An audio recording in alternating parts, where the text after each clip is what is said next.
There are a lot of different ways that mental illness and substance use disorders are connected.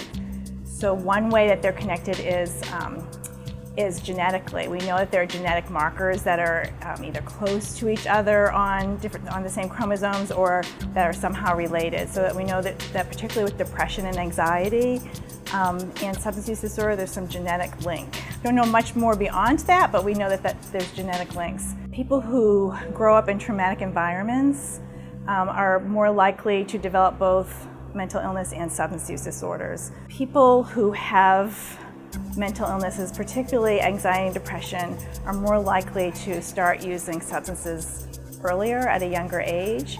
And so that in the younger you start using substances, the more likely you are to develop a substance use disorder.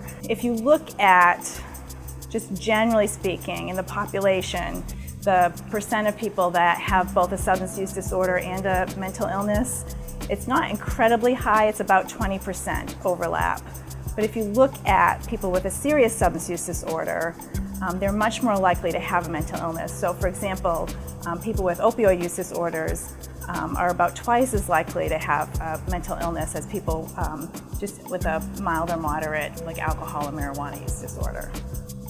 You know, I think that people at the National Institute of Drug Abuse really explain this really well when they say the drug has hijacked your brain. It's hijacked the part of your brain that addresses pain and provides pleasure.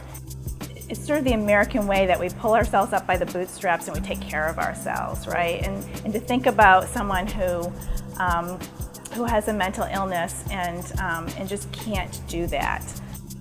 The costs are hard to calculate because there's so many different ways to calculate the economic costs of any condition, but they're very high. If we look at disability-adjusted life years, or if we look at lost productivity, we're talking about billions and billions of dollars. Lost productivity due to particularly depression and substance use disorders, it's in the top 10 conditions of morbidity, we call it, what causes lost productivity. So it's very high.